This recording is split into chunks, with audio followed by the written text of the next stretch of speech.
Hello, welcome to a special episode of Forgotten Cemeteries of the Pacific Northwest.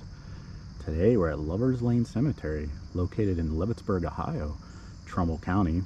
Alternative names of the cemetery, just two, Leavittsburg and Riverside. So let's go meet some of the local residents and hear their story. I'm visiting my family again in Ohio and thought I'd hit up a cemetery similar to last year's episode on the Bowman Cemetery, which that was a fun one, huh? I discovered another not so well known cemetery legend here. Using the Ohio Cemetery Guide, this cemetery is classified as closed. No maintenance code for this one. As I read, it's basically abandoned, but apparently it's township owned. Had sort of a short run in history, 1811 till 1934. As far as the town of Leavittsburg, it is named after the Leavitt family, who were a prominent family of merchants from the New England area, more specifically Massachusetts. One family member, Thaddeus Leavitt, was an original purchaser of the Western Reserve lands. He was also famous for making improvements upon the cotton gin from my readings. This particular area was called the Connecticut Western Reserve, which obviously later became Ohio once purchased from the Connecticut government. During that time, I read that the area was settled in 1786, post-Revolutionary War, so old country here. Captain John Leavitt is listed as the first settler in Leavittsburg. There's a listing that Henry Leavitt Ellsworth made a trip out the Western Reserve in 1811 to investigate the area because there was family land disputes going on. Henry was a Yale attorney, so allegedly he was going to keep the waters calm here. His notes from the trip mentioned that the trip was difficult. He did observe beautiful views, however he complained that there were rowdy drunks and salacious innkeepers along his travels. Use your imagination there. He said he was also disappointed in several areas he heard about, most notably Erie. There were also reports from the summer of the 1800s that this area had enormous rattlesnakes. Reports say larger than a man's leg and more than 5 feet long. It's one scary rattlesnake there. Today, our visit is a reminder that history can be easily lost, as several headstones are missing from this cemetery. Nearly every report classifies the cemetery as abandoned, neglected, and the headstones have been defaced or destroyed, which is obviously sad because there is quite a bit of pioneer settlement history tied to the individuals here, not just Leavittsburg, but America in general. In this visit, there will be more scenic views, mainly because there's no physical marker to observe from the majority of residents here, sadly. We'll hear the story of a few Leavitt family members, one a prominent pioneer physician, and another a Revolutionary War soldier. Also visit one of the few remaining markers of a war veteran. Our final visit is that of 200 legends that are tied to this cemetery. A local legend tells of poor erosion control methods that led to spiteful spirits haunting the cemetery. Similar to our friend the Bowman Witch, we hear yet again another story of a woman who haunts the cemetery and scares individuals away. Let's hear about the lady in white who kills the mood and the very idea of Lover's Lane. Our first visit, one of the rare surviving markers, belongs to John Reeves. Not much other than a listing that he served in the Army and most likely served in the War of 1812. Says a 1-month service though. Sort of a 3-for-1 deal here. As said, a lot of the headstones are just gone and there seems to be recent vandalism. Our first individual is Enoch Leavitt, who was born in 1746 in Suffolk, Connecticut. He would purchase land which is now known as most of Warren, Ohio. He would also serve as the town's treasurer. His son, Dr. Enoch Leavitt, has no physical marker from my understanding. As the name suggests, he was a very prominent physician in this area and owned quite a bit of land. There's also a Revolutionary War soldier buried at the cemetery per find a grave, and that would be of Samuel Leavitt. That was a bit hard to track down because there appeared to be a few records from the Revolutionary War roster, but was unsure on the exact individual. I did find a document listing Captain Samuel from Suffolk, Connecticut, though. Somewhere out there are the resting places of Phineas and Sarah Leffingwell. Both are Western Reserve pioneers of 1800. The last name Leffingwell goes all the way back to Lieutenant Leffingwell, who was born in England in 1624. They were part of the Saybrook colony in New England in 1635. He was also known for being sent to provide provisions to the Mohegan Tribe at Fort Shannock, who were at war with another tribe from Rhode Island at the time. Because of Thomas's efforts, the tribes rewarded him with land. He is buried in Connecticut at an ancient burial ground. However, nothing remains of Founders Cemetery but a monument these days. It was the first cemetery in Norwich, Connecticut, a place isolated and out of view from my readings.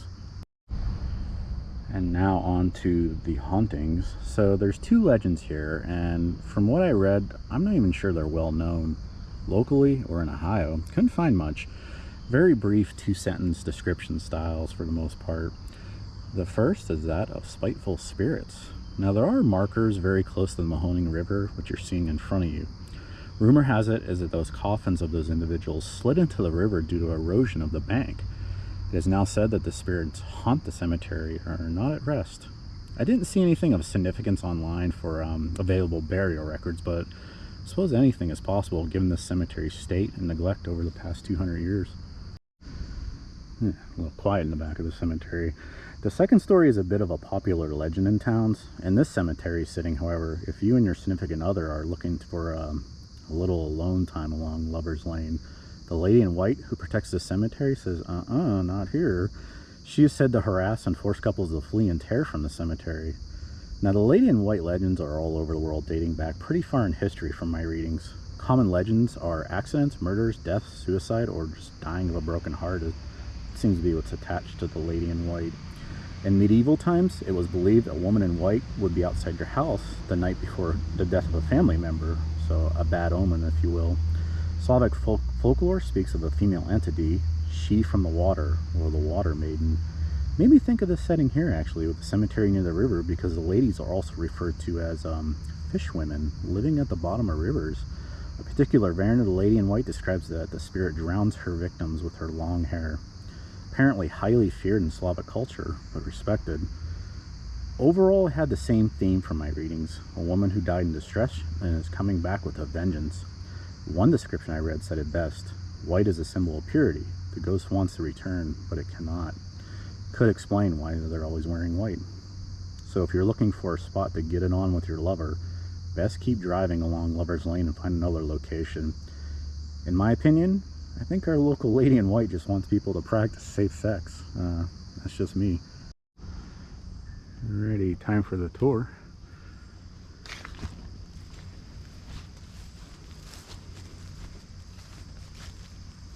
I don't know what these two are.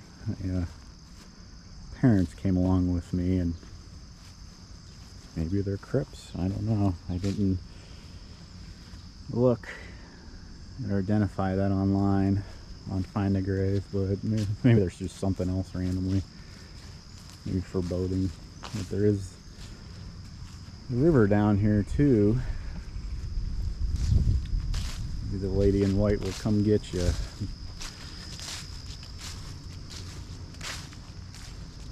That was interesting to read.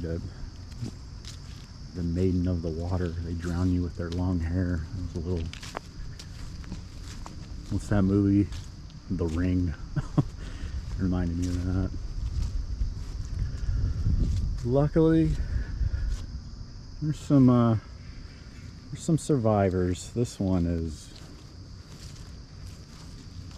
beat to hell. This cemetery. It is... Wow. You can see this one. You can't even read it. Broken in half. Who knows where the other headstone is. A lot of missing tops here, cracked off, or sunken. This is where the coffin sliding into the river legend comes from. You can see here, that one's got the hole forming underneath.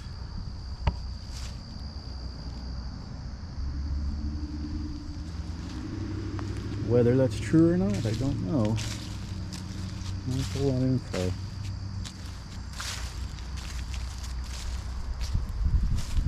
You see this one probably used to be here, and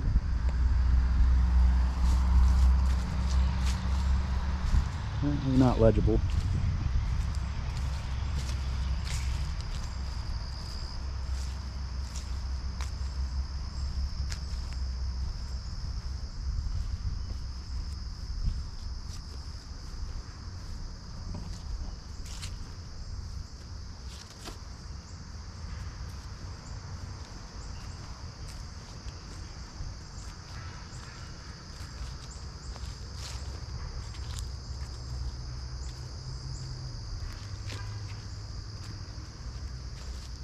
Cracked in half one.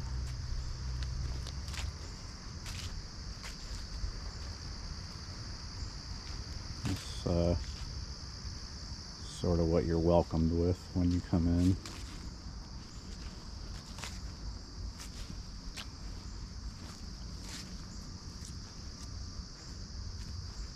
Talked about John Reeves. Looks like it was just carved in, yeah.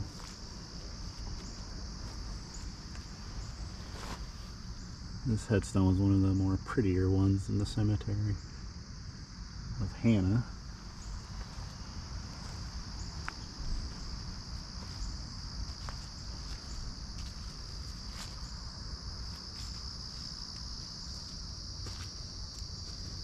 The quiet one.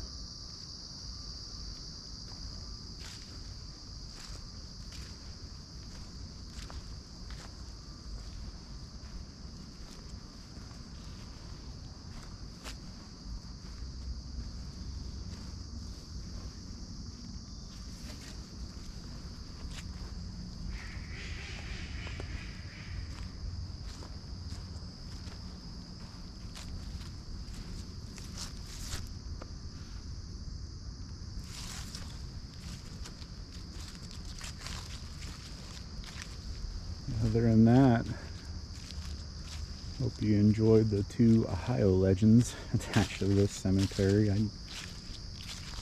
don't even know if it's that well known, but